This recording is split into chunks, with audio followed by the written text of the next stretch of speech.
Olá, seja bem-vindo a mais um programa Educação em Pauta. No programa de hoje nós conversamos com o professor Valério Arcari. Ele é professor titular do Instituto Federal de Educação, Ciência e Tecnologia de São Paulo e autor de alguns livros na área de política, história e educação, como As Esquinas Perigosas da História, Situações Revolucionárias em uma Perspectiva Marxista, também O Encontro da Revolução com a História, Um Reformismo Quase Sem Reformas e o seu último livro lançado neste ano, O Martelo da História. Professor, seja bem-vindo ao programa Educação em Pauta. Muito obrigado. É um prazer tê-lo em Natal, para participar desse evento, junto com o Movimento por uma Alternativa Independente e Socialista, que é o MAIS, que no último dia 29 o senhor veio palestrar, né, professor? Sim. Com o tema Esquerda Socialista e a Conjuntura e as Eleições. Professor, primeiramente, seja bem-vindo a Natal. Muito obrigado, é uma satisfação estar em Natal. Adoro chegar até aqui. E como é que foi essa palestra, né? Foi um encontro muito bonito.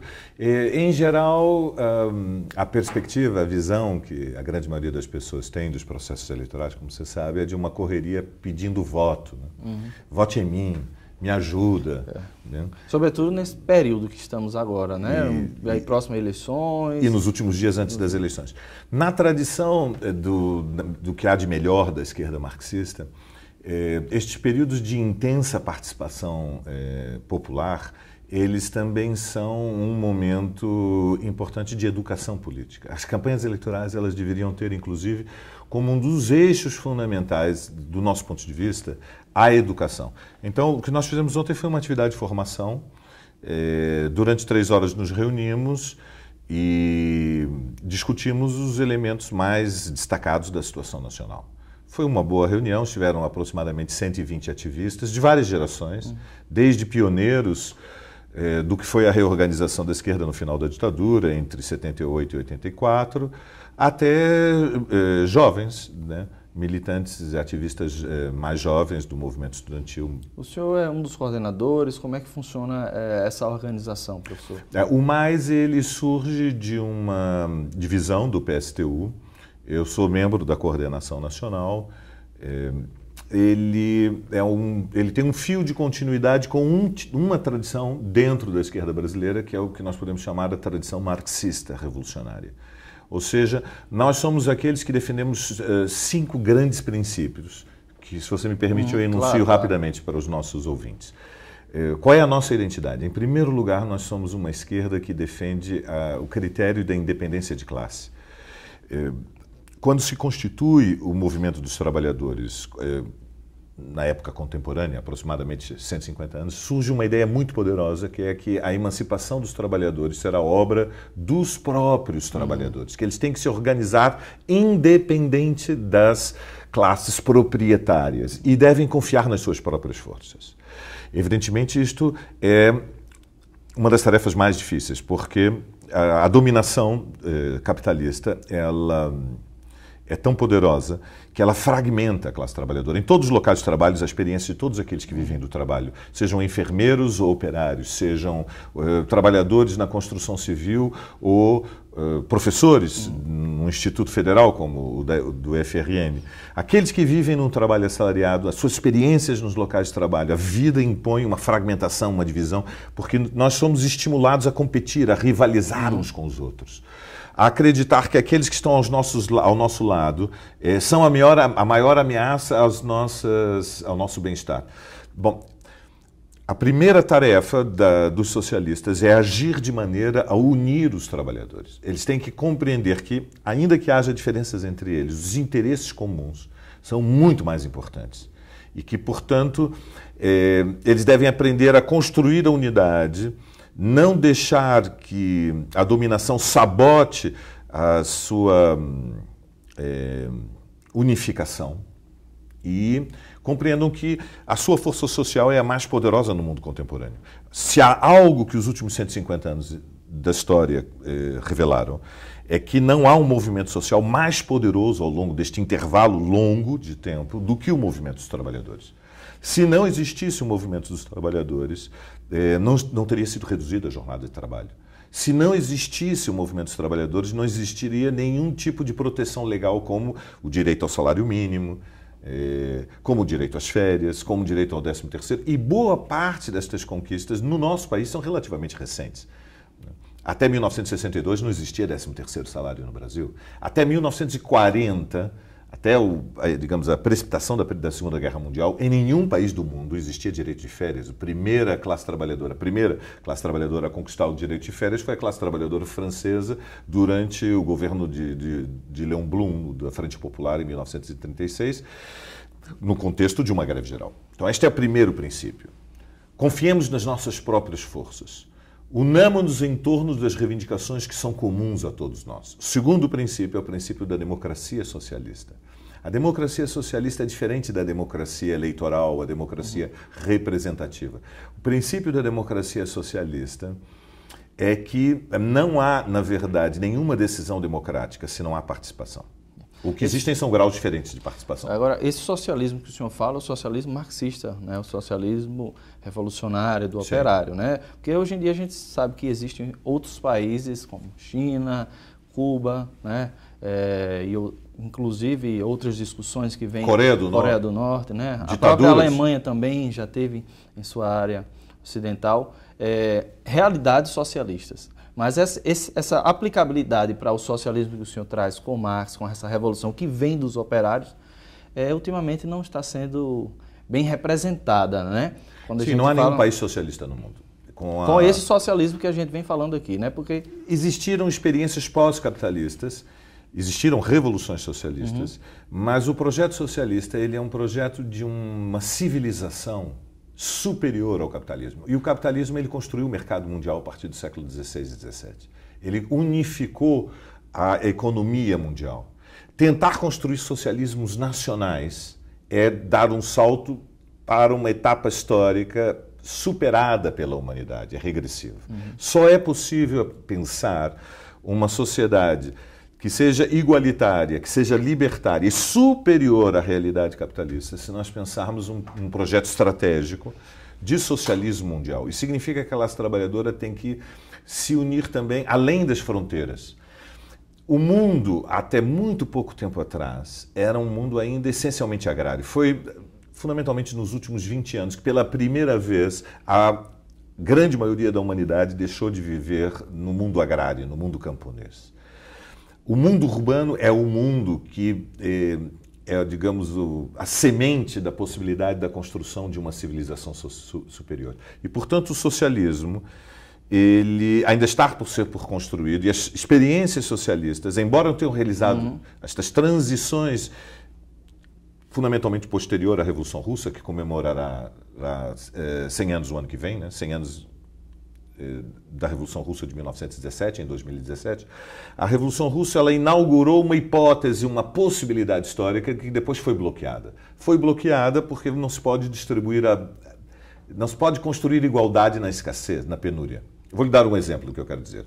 Quando eu fui introduzido às ideias socialistas, era muito jovem, e meu pai me apresentou a primeira premissa das ideias socialistas. Naquela época, o Brasil era um país imensamente mais pobre do que hoje. Nós nem tínhamos fábricas que produziam leite condensado. Então, o pudim de leite era feito com leite mesmo em casa. E na minha casa, que era uma família de trabalhadores assalariados, do funcionalismo público, ninguém na minha família tinha ido para o ensino superior e para a faculdade. Eu fui o primeiro que fui para a universidade, fiz doutorado. Só se comia pudim de leite uma vez na semana, ao domingo. E eu tinha um irmão que nasceu com uma missão de comer pudim de leite. Era a missão dele na vida. Então havia um problema que é como se divide o pudim. Então o meu pai, ele me colocava uma faca na mão e me disse assim: Valério, você é o irmão mais velho, divida em partes iguais. O seu irmão mais novo escolhe o primeiro pedaço. Portanto, se a sua mão tremer, saiba que o maior pedaço quem vai comer é ele. Isto é a regulação da escassez. Isto não permite socialismo. Utilizando essa metáfora, trazendo para o nosso contexto sociopolítico, professor, quem faria esse dever, né, segundo a sua história, digamos Quem fica assim, com a faca na mão. Quem fica com a faca na mão. Então, esse é o problema. Quem deveria ter ficado com a faca Quem na mão. deveria ter ficado na faca na mão? Com esses dois últimos governos entrando nessa problemática petista, né? Porque quando a gente vem falar de esquerda, a gente esperava, sobretudo os eleitores desse partido, esperavam uma condição mais justa, né? Sim. E, inclusive, o senhor escreveu um artigo bastante compartilhado no nosso país, as 5 crises do PT. Né? E eu queria problematizar com isso agora, né? Por que quem ficaria com uma fatia, né, ou com o poder de tentar fatiar esse pudim, claro, teve tantas crises ou trouxe tantas crises como o PT? Aí voltamos ao tema da independência de classe.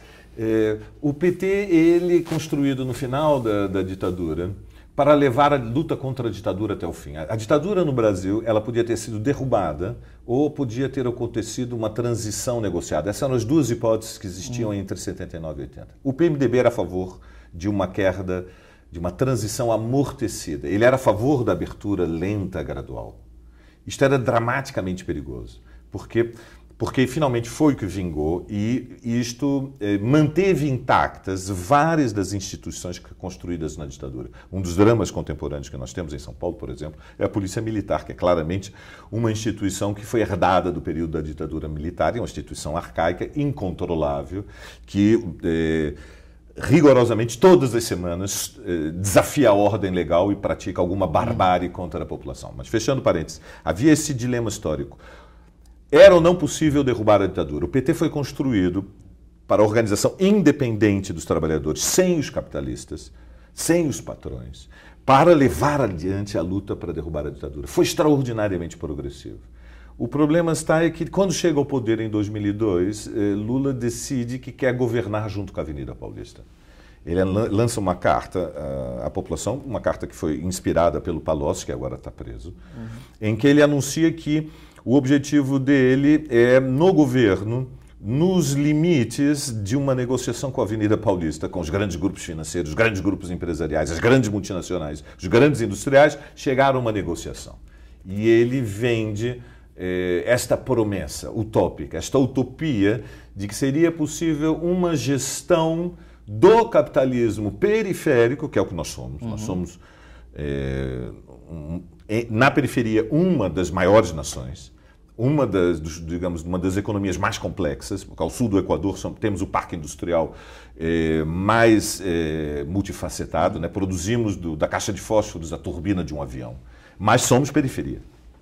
Nós não estamos no centro do sistema. O centro do sistema é a União Europeia, Estados Unidos e Japão. Nesse mundo que é ocidental, oriental, eixo norte, eixo sul, né? Estamos nesse lugar. Muito bem. Então o Lula faz esta promessa. Este é um erro dramático. É um erro dramático porque era necessário, apoiada na mobilização da sua base social pós-eleitoral, avançar em medidas verdadeiramente transformadoras do país. Uma delas, as primeiras, teria que ser a democratização da informação, um dos arcaísmos. Uma das jabuticabas, quando eu uso o exemplo da jabuticaba, a jabuticaba é uma fruta que só existe no Brasil, uma especificidade brasileira. Professor, a gente Ninguém vai precisar fazer um intervalo, né? Mas a gente volta ainda com esse assunto, tá certo? Então, jabuticaba depois do intervalo. É isso, fica aí, continue nos acompanhando e a gente volta depois do intervalo com mais um programa Educação em Pauta, o nosso segundo bloco. Até lá.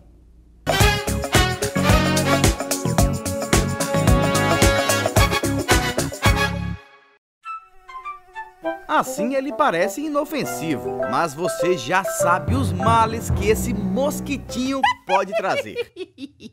Por isso, todo cuidado é pouco para que o Aedes aegypti não se prolifere. Aí vão algumas dicas. Verifique caixas, reservatórios e depósitos de água. Eles devem permanecer limpos e lacrados. Deixe o terreno limpo de copos plásticos, pneus, sacos de lixo. Não parece, mas eles podem ser criadouros do mosquito. As calhas dos telhados devem estar sempre limpas e desentupidas. O acúmulo de água é um local ideal para o Aedes aegypti. Coloque telas nas janelas da sua casa. Isso evita visitas indesejadas ao longo do dia. Ter bichinho em casa é bom, mas lembre sempre de trocar a água dele e de lavar o recipiente. Caso tenha alguma dúvida, entre nesse site ou ligue para esse número. É o seu canal de comunicação com o governo federal. No IFRN, todos os campos estão engajados na luta contra o Aedes aegypti.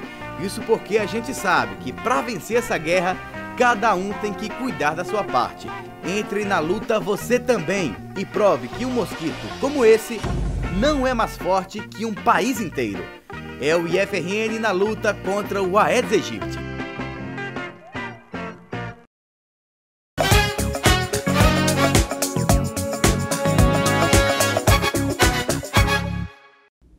Voltamos do intervalo e eu continuo a conversar com o professor Valério Arcari, professor titular do Instituto Federal de Educação, Ciência e Tecnologia de São Paulo. Está conosco aqui conversando sobre esse contexto da educação política, história, né? Sobretudo numa perspectiva marxista. Professor, o senhor estava falando exatamente desse projeto, né? Um projeto partidário, de esquerda, e que teve grandes fissuras e crises, né? Inclusive, estava falando da jabuticaba, né? Sim, falávamos da jabuticaba. Quer dizer, uma das jabuticabas, então, que nós temos no nosso país é esta estranha ilusão de que, através da colaboração de classes, através de uma boa negociação, tudo pode se resolver. Na verdade, isso não seria entrar no sistema e começar a agir segundo ele? Sim, nós todos estamos dentro do sistema, tem que entrar no sistema. O problema é que o sistema ele tem que ser desafiado por dentro, é verdade, mas a colaboração de classe ela vende a ilusão de que o conflito social é em si algo negativo. O conflito social é fundamentalmente a pré-condição de que se pode transformar a sociedade. Mas para isso é preciso estimular a independência de classe, é preciso dizer aos trabalhadores, vocês são a maioria, vocês têm direitos, confiem na vossa força, construam a vossa unidade. O governo Lula, ele manteve o tripé macroeconômico, a estratégia de longa duração que vinha do governo Fernando Henrique. Ele manteve a obsessão, essa mania que agora está de novo no poder com o Meirelles no Ministério da Fazenda, de que não há causa mais grandiosa no Brasil do que o superávit primário. Para termos superávit primário, tem que congelar o salário mínimo? Congela o salário mínimo. Para ter superávit primário, tem que congelar o investimento na educação por 20 anos, que é quase um horizonte bíblico de congelamento do orçamento para a educação e para a saúde. Congela, porque o superávit primário é o mais importante. O que é o superávit primário? É fundamentalmente garantir que há, entre receitas e despesas da União, uma sobra que garante, que dá tranquilidade aos credores da dívida pública. Então, ao manter o superávit primário, ao manter a âncora cambial, ou seja, uma sobrevalorização do real em relação às moedas dos países centrais, e ao elevar a taxa de juros básica da economia, que é o custo do dinheiro, que é uma determinação do Banco Central, e mantendo essa taxa de juros muito elevada, portanto muito atrativa, muito apetitosa, para que pudesse continuar chovendo dólares, 80 bilhões, 60 bilhões, entre 60 e 80 bilhões de dólares entrando no Brasil para poder morder a gordura do superávit primário. Ao manter essa estrutura, o governo Lula ele fez uma escolha estratégica dramática. E agora está pagando o preço final melancólico dos governos liderados pelo PT com o impeachment da Dilma. Evidentemente, é uma vitória da classe dominante. O impeachment foi uma solução ultra-reacionária para a crise brasileira, mas ela ocorreu porque a escolha estratégica da liderança do PT favoreceu, facilitou que depois de tudo que o governo PT fez, e apesar do que ele fez, a classe dominante mostrou a sua verdadeira cara. É um pouco triste ver o Lula sendo indiciado e declarando que ingrato que foi a classe dominante brasileira, que ingrata que são as instituições. Depois de 13 anos nós garantimos a paz social e agora vocês querem nos destruir. É um pouco triste, um pouco ridículo também. Mas a verdade é que a classe dominante brasileira é impiedosa. Ela é impiedosa, é isso que nós temos que entender.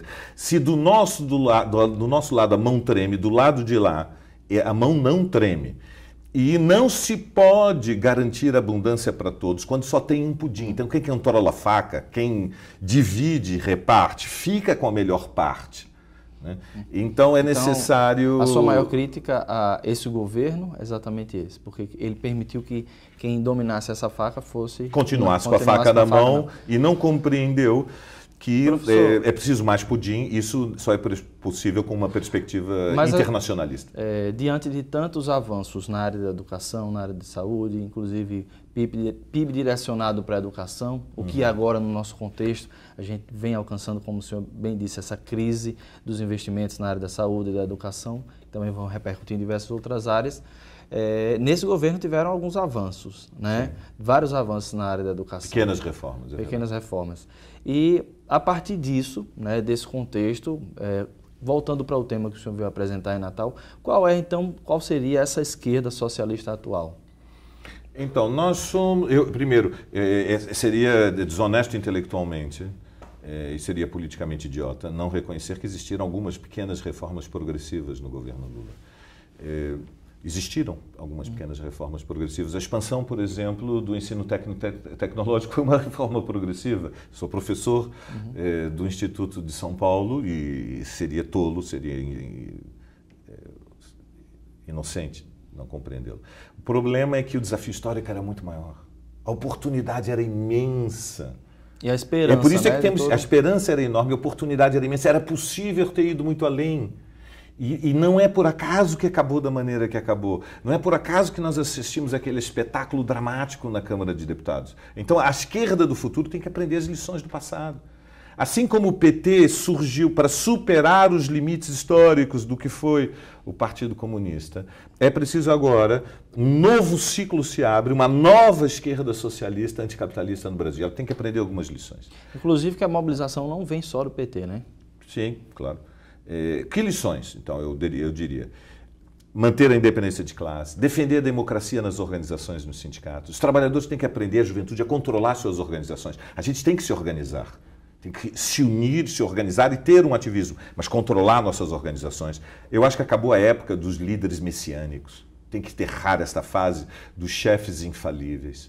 É necessário que haja controle daqueles que nos organizamos e lutamos sobre as nossas organizações. Não pode haver deputados com 3, com 4, 5, 6 mandatos. Isso tem que acabar. O senhor é a favor de uma reforma política ou o senhor acha que com esse contexto a gente tem ainda algo positivo ou uma reconfiguração mais para frente? Reforma política, na qual eu vejo o cenário que se abre digamos, no horizonte que é previsível. O horizonte previsível no Brasil é sempre um horizonte de curto e médio prazo. Eu vejo a situação muito, muito, muito difícil. Vamos viver tempos dramáticos. Quer dizer, o governo Temer, um governo que, na verdade, foi eleito pelo Senado, que não tem nenhuma legitimidade, ele toma posse e decide, primeira medida, reforma da Constituição de 88 para estabelecer por 20 anos que o orçamento para a educação fica congelado. Só vai ser feita uma atualização monetária em relação à desvalorização da moeda. Isto é tremendo. Para a educação, para a saúde, isto é tremendo. Depois querem fazer a reforma da Previdência e introduzir a idade mínima. Num país em que a grande maioria dos jovens que nasceram na classe trabalhadora começam a trabalhar aos 15, 16 anos, vão trabalhar durante 50 anos. Terão o direito à reforma aos 65, vão morrer aos 67, 68, porque quem vive no trabalho manual não morre aos 75. Eles dizem, a idade média é 75. Que coisa tremenda, os privilegiados dos aposentados. Espera aí, um minutinho. 75 é a idade média. As mulheres vivem em média 5 anos a mais do que os homens. Quem vive no trabalho manual morre 5 anos mais cedo do que quem não teve o desgaste dos músculos, dos nervos. Esta gente que está em Brasília, elas têm uma visão de uma crueldade. Eu queria ver eles tendo que ter vivido no trabalho manual, trabalhando durante 50 anos, se aposentando aos 65, sabendo que o horizonte de expectativa deles era 67, 68 anos. Aposenta, morre 2 anos, 3 anos depois. Então, um horizonte muito difícil. É um ajuste fiscal complicado. É um ajuste orçamental, é uma austeridade, é um ajuste fiscal totalmente reacionário para tranquilizar o mercado mundial e a Avenida Paulista. E não fosse isso bastante, querem a reforma trabalhista, que é a terceirização, que aí é o vandalismo. Aí é asiatizar as relações de trabalho no Brasil, transformar o Brasil numa Índia e numa China. Professor, com esses ajustes fiscais, algumas instituições, a maioria das instituições públicas terão um orçamento para 2017 complicadíssimo, né? Em algumas matérias, inclusive, o presidente do CONIF, Marcelo Bender Machado, afirmou que vários institutos não vão conseguir funcionar em 2017 se esse for o plano orçamentário para o ano. Colapso. Eu acho. Vai haver colapso. O contexto futuro. Esse é por isso, o contexto é de colapso do funcionamento dos serviços públicos que o Estado, que são tão precários, que o Estado oferece. Isso é que exige da nova esquerda agora clareza estratégica. Além da resistência, que é a primeira tarefa é construir resistência. É fazer as marchas como agora de 5 de outubro, que está prevista pelas entidades da educação, é preparar uma estratégia de resistências para construir uma greve geral contra a reforma da Previdência. Mas isso tudo são medidas, as paralisações são todos ensaios que preparam alguma resistência diante da ofensiva. Mas tem que ter clareza estratégica. Nós não podemos estar correndo atrás da árvore e não ver o bosque. É fundamental uma reorganização da esquerda em torno de princípios, porque senão nós estamos sempre correndo prisioneiros das nossas limitações estratégicas. Tem que ir além do PT. O PT, como estratégia política, fracassou. Preciso dizer as coisas como são. Essa é a última crise. Essa é a quinta crise. Essa é a sexta e a última. Esta é a crise final. Isso não quer dizer que o PT decapitado, porque agora você sabe a política de uma fração dura da classe dominante, é decapitar a direção do PT, e aí o direito democrático do PT existir, mesmo nós que somos adversários do PT, temos que defendê-lo. Mas é preciso construir novos instrumentos e novas ferramentas de luta que estejam apoiados na independência de classe, nenhuma confiança nos Quais poderosos. Seriam essas? A democracia socialista, ou seja, construímos organizações e controlamos essas organizações e convivemos, superando os sectarismos mais primários, mais infantis, né, contra a infantilização que muitas vezes existe no meio da esquerda, maturidade, serenidade, convivência com as diferenças, debate honesto, internacionalismo. É preciso uma esquerda brasileira que olhe para a América Latina, olhe para a Argentina, olhe para o Uruguai, para o Peru, para a Bolívia, que olhe para o Paraguai, se unifique a escala continental sobre critérios de independência. É preciso uma esquerda que compreenda que na luta política não vale tudo. É preciso uma reconstrução do que nós podemos chamar uma moral proletária, a moral dos que vivem do trabalho. Uma moral que é intolerante com a mentira, com a manobra, com a luta, o carreirismo, contra a luta pelo dinheiro a qualquer preço, contra o prestígio. Nós temos que estabelecer limites morais. Não pode ser que o horizonte estratégico mais importante para um ativista de esquerda é começar no sindicato, aí termina o primário, já é candidato a vereador, aí termina o secundário, já quer ser candidato a deputado estadual, aí termina... Se for populista, tem que ingressar, né? Então, isso tem que acabar. Tem que haver uma... dentro das escolas. Rigor moral dentro da esquerda, de que nós controlamos a nós mesmos e não temos nenhuma tolerância com a dissimulação, né, com o individualismo, com o egoísmo.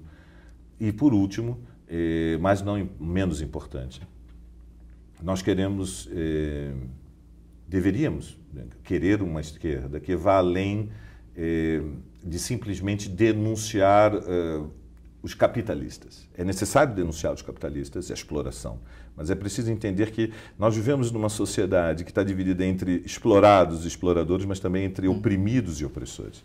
E que não é a mesma coisa ser um operário negro ou ser um operário branco, não é a mesma coisa que ser um professor heterossexual ou um professor homossexual, que não é a mesma coisa